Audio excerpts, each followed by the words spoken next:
Une autre question aussi qui m'a été posée, c'est comment Dieu lui a enseigné à l'être humain. Donc, soit ici, Allah Ta'ala lui a enseigné directement un enseignement dont on ne sait pas les modalités, comment il s'est déroulé, soit Allah Subhanahu wa Ta'ala enseigne l'être humain aussi par inspiration. Par inspiration. D'ailleurs, Allah Subhanahu wa Ta'ala, toujours dans le Coran, il nous montre aussi que toujours, il enseigne à l'être humain ce il ne savait pas.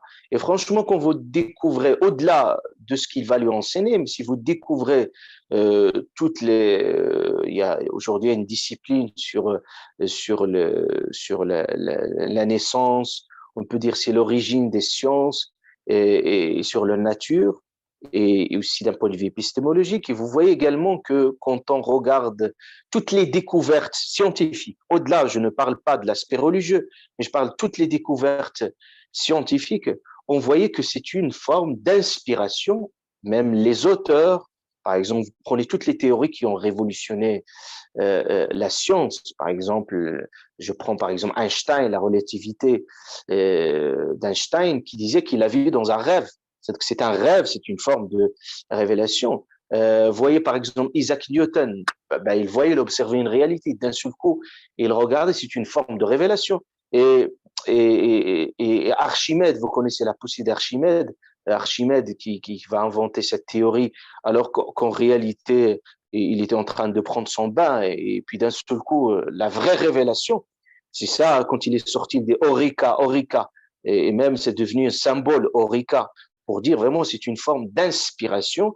Donc pour l'être humain, même quand il est dans une recherche, donc même la quête scientifique et la recherche scientifique aussi, on voit que Dieu inspire à l'être humain, inspire. Et toutes les sciences, les découvertes, c'est vraiment c'est des inspirations divines. À travers que l'être humain, Allah subhanahu wa ta'ala, certes, lui a donné dans la nature des codes et qu'il essaie un peu de décoder. Si la nature, en réalité, n'avait pas de code, il aurait pas, l'être humain n'aurait pas accès à cette intelligence de la nature. C'est parce qu'Allah subhanahu wa ta'ala a mis et il a donné à l'être humain cette capacité de décoder, de déchiffrer.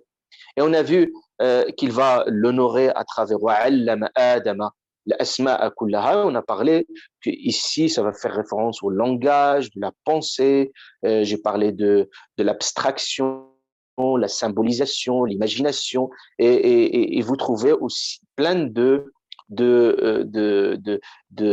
d'habilités, aussi de compétences qui sont innées. Allah subhanahu wa ta'ala a doté l'être humain. Vraiment,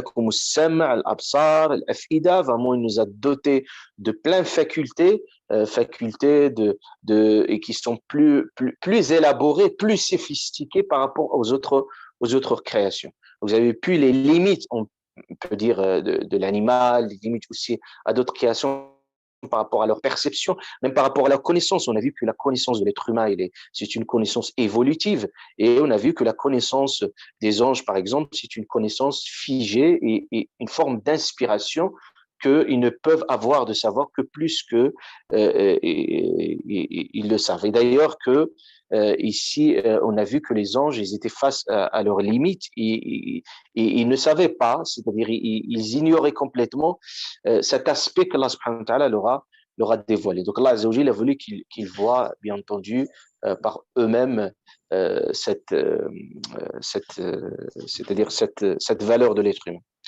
Je vous ai dit également que les anges, bien entendu, euh, les anges, ce n'est pas c'est pas qu'ils ont jalousé, c'est pas une forme de jalousie par rapport à l'être humain.